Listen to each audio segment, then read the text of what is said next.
நம்முடைய ஆண்டவரும் இரட்சகரும் கர்த்தரும் ஆகிய இயேசு கிறிஸ்துவின் நாமத்தினாலே இந்த காலை வேளையில உங்களுக்கு வாழ்த்துதலையும் வணக்கத்தையும் ஸ்தோத்திரங்களையும் கூறிக்கொள்ளுகிறேன். உன் கண்களை ஏறெடுத்து பார் என்கிற தலைப்பிலே இந்த நாளிலே காணாததை நம்பினோமாகில் அது வருகிறதற்கு பொறுமையோடு காத்திருக்க வேண்டும், காத்திருந்து ஜெபித்து வர வேண்டும் என்று நாம் தியானிக்க இருக்கின்றோம். ரோமர் 8ஆம் அதிகாரம் 25ஆம் வசனம் இப்படி சொல்லுகிறது: நாம் காணாததை நம்பினோமாகில் அது வருகிறதற்கு பொறுமையோடு காத்திருப்போம் என்று பவுல் ரோமாபுரி சபைக்கு எழுதுகிறார். எதை அடிப்படையாக இவர் சொல்லுகிறார் என்று நாம் பார்க்கும் பொழுது 23ஆம் வசனத்திலிருந்து வாசிக்கின்றோம்.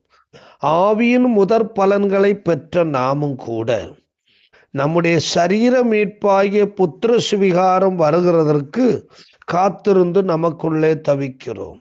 ஆவியின் முதற் பலன்கள் என்று சொல்லும் பொழுது ஆவியின் முதற் பலனாகிய ரட்சிப்பு நம்முடைய ஆத்மாவுக்கு கிடைத்திருக்கிறது. ஆத்ம ரட்சிப்பு நமக்கு கிடைத்திருப்பதனாலே ஆவியின் வரங்கள், ஆவியின் கனிகள் இவைகளெல்லாம் நம்முடைய வாழ்க்கையிலே உருவாக ஆரம்பித்திருக்கிறது. அவைகளை நாம் பெற்று கொண்டிருக்கிறோம். தேவனோடே ஆவிக்குரிய முறையிலே நாம் நல்வுறவு கொண்டவர்களாய் இருக்கிறோம். நம்முடைய ஆவி, நம்முடைய ஆத்துமா தேவனுக்கு ஏற்ற ஒரு நல்ல பாத்திரங்களாய் மாறிக்கொண்டிருக்கிறது. ரட்சிப்பின் பாத்திரத்தை அவைகள் சுமந்து கொண்டு தேவனை துதித்து ஸ்தோத்தரித்து கொண்டிருக்கிறது, மகிமைப்படுத்தி கொண்டிருக்கிறது. ஆனால் சரீரம் இன்னும் பாவ அடிமைத்தனத்துக்குள்ளே, மரண கட்டுகளுக்குள்ளே அவைகள் அடங்கி இருக்கிறது. சரீர மீட்பு நமக்கு அவசியம் தேவைப்படுகிறது. அந்த சரீர மீட்பாகிய புத்திர சுவிகாரம் நமக்கு உண்டாவது வரையிலும் நாம் காத்திருந்து நமக்குள்ளே தவித்து கொண்டிருக்கிறோம்.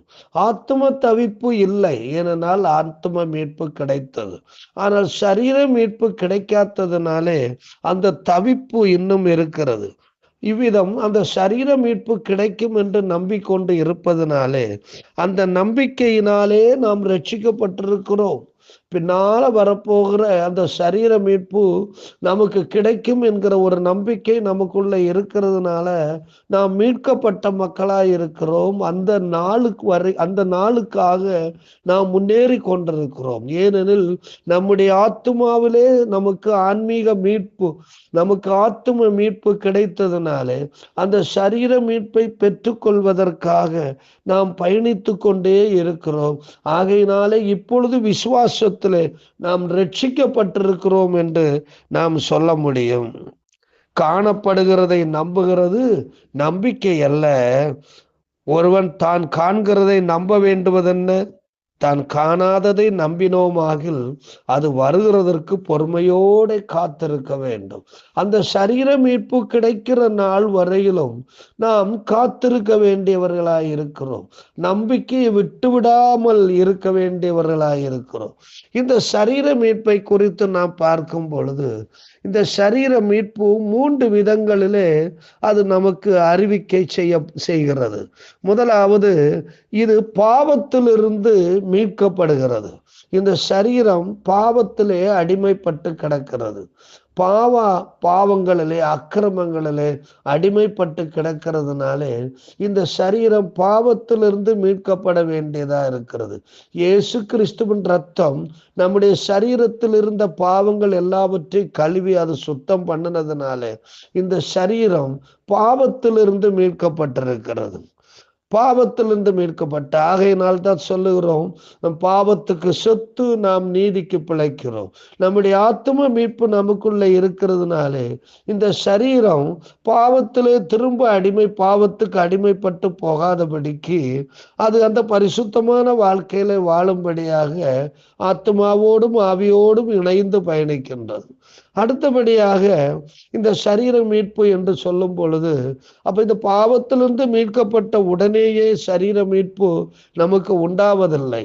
அது ஓரளவுக்கு தான் வந்திருக்கிறது. ஏனென்றால் இந்த சரீரம் அடுத்து மரணத்துக்கு போகிறது. அது 6லயும் சாவா இருக்கலாம், 100லயும் சாவா இருக்கலாம்.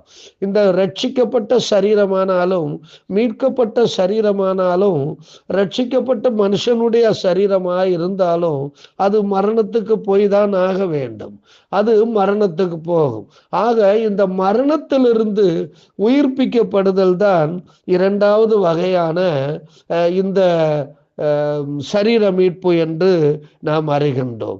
என்றைக்கு இந்த சரீரம் இந்த மண்ணிலே அது அடக்கம் செய்யப்பட்டு மண்ணிலே புதையுண்டு மக்கி போகிறது, இந்த சரீரம் மரணத்தின் நிமித்தம் சரீரம் மண்ணோடு மண்ணாக போகிறது.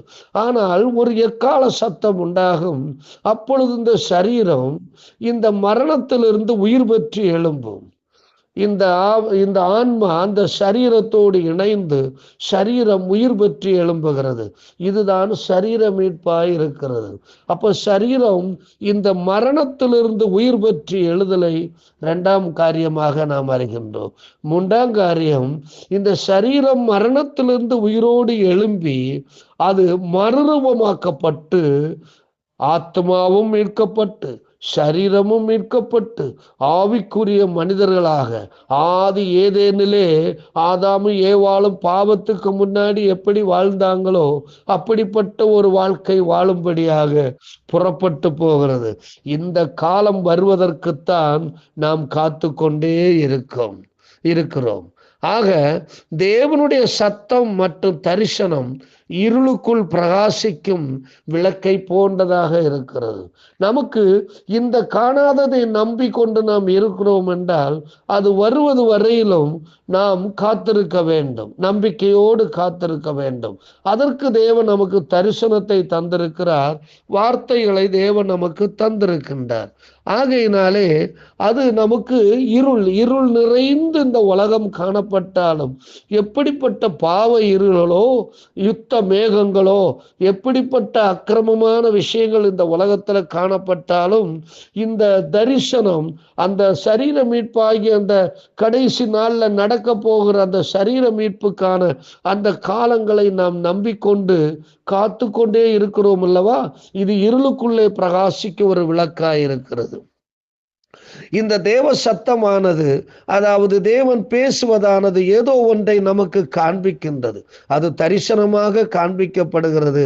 ஆனால் எங்கே, எப்பொழுது, எப்படி என்று நாம் அறிந்து கொள்ள இயலாது என்பதை நினைவில் கொள்ள வேண்டும். இந்த காணக்கூடாததை அகக்கண்களில் கண்ட காட்சியம் நிஜ வாழ்வில் நடந்தேற வேண்டுமெனில் நாம் 2 காரியங்களை செய்ய வேண்டும்.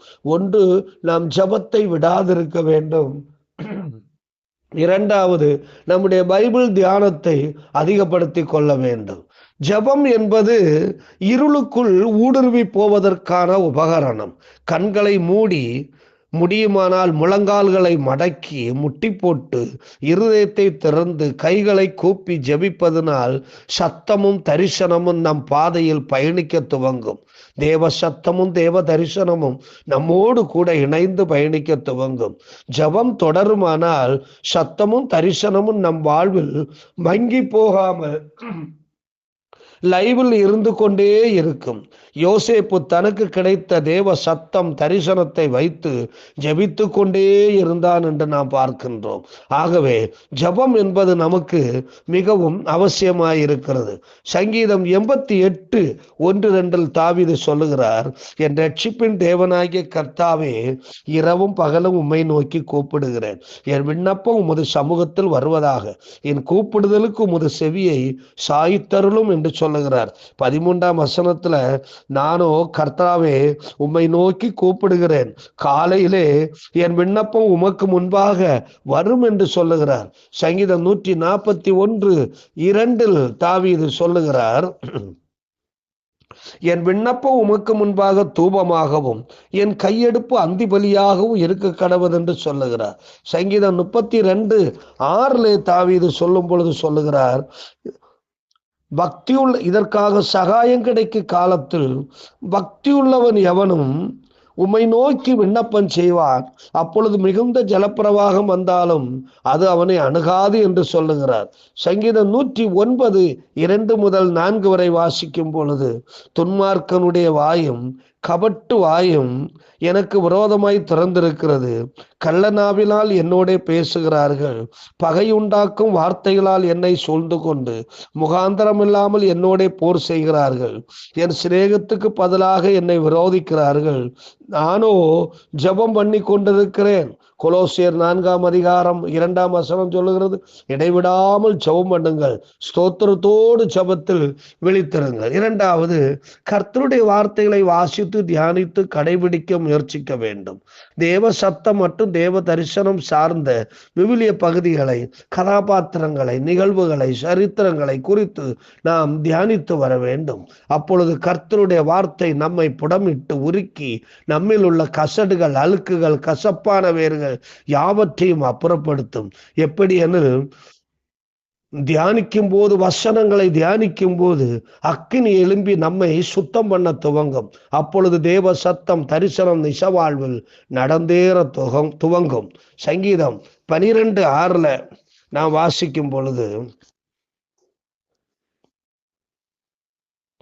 கர்த்தருடைய சொற்கள் மண்குகையில் 7 தரம் உருக்கி புடமிடப்பட்ட வெள்ளிக்கோப்பான சுத்த சொற்களாய் இருக்கிறது. 19:7 10 வரை நாம் வாசிக்கும் பொழுது பார்க்கிறோம், கர்த்தருடைய வேதம் குறைவற்றதும் ஆத்துமாவை உயிர்ப்பிக்கிறதுமாயிருக்கிறது. கர்த்தருடைய சாட்சி சத்தியமும் பேதையை ஞானியாக்குகிறதுமாயிருக்கிறது. கர்த்தருடைய நியாயங்கள் செம்மையும் இருதயத்தை சந்தோஷிப்பிக்கிறதுமாயிருக்கிறது. கர்த்தருடைய கற்பனை தூய்மையும் கண்களை தெளிவிக்கிறதுமாயிருக்கிறது. கர்த்தருக்கு பயப்படுகிற பயம் சுத்தமும் என்றைக்கும் நிலைக்கிறதுமாயிருக்கிறது. கர்த்தருடைய நியாயங்கள் உண்மையும் அவைகள் அனைத்தும் நீதியுமாயிருக்கிறது. சங்கீதம் 105:19 நாம் வாசிக்கும் பொழுது, கர்த்தர் சொன்ன வார்த்தை நிறைவேறும் அளவும் ஆண்டவருடைய வசனம் யோசேப்பை புடமிட்டது. யோசேப்பு புடமிட்ட பின்பு எகிப்தின் 2ஆம் பிரதானியானான், தந்தையின் குடும்பத்தை பராமரித்தான் என்று பார்க்கிறோம். அன்பான தேவனுடைய பிள்ளைகளே, தேவன் நமக்கு கொடுத்திருக்கிற ஒரு தரிசனம், தேவ சத்தம், இதை நாம் அடைகிற நாள் வரையிலும் ஜபத்திலும் தியானத்திலும் நிலைத்திருந்து முன்னேறுவோம். நிச்சயமாய் அந்த சரீர மீட்பாகிய புத்திர சுவிகாரம் நம்முடைய வாழ்க்கையில வரும் பொழுது ஒரு மகிமைக்குள்ளே பிரவேசித்து மகத்துவமான தேவனோடு கூட இணைந்து வாழ்கின்றவர்களாய் நாம் காணப்படுவோம். அன்பு நிறைந்த ஆண்டவரே, இந்த கால வேளையிலும் நன்றியோடு ஸ்தோத்திரிக்கிறோம். இந்த நேரத்தை எங்களுக்கு தந்ததற்காய் ஸ்தோத்திரம். நாங்கள் இந்த சரீர மீட்பாகிய புத்திர சுவிகாரம் வருவதற்கு நாங்கள் காத்திருந்து தவிக்கிறோம். பல பாடுகள், வேதனைகள், சரீர உபாதைகள் எல்லாவற்றையும் நாங்கள் அனுபவித்துக் கொண்டிருக்கிறோம். ஆனால் ஆண்டவர், இவைகள் எல்லாம் இல்லாத ஒரு மகிமையான ஒரு காலம் எங்களுக்காய் வைக்கப்பட்டிருக்கிறது என்று நம்பி எண்ணி நாங்கள் எல்லா உபத்திரவங்களையும் சகித்து முன்னேறி செல்ல எங்களுக்கு நீர் உதவி செய்து வருகிறதற்காய் ஸ்தோத்திரம். அதை நாங்கள் விட்டுவிடாமல் இருக்க உதவி செய்யும். இயேசு கிறிஸ்துவின் போல கேட்கிறோம் இரக்கம் நிறைந்த பரமபிதாவே, ஆமென். God bless you.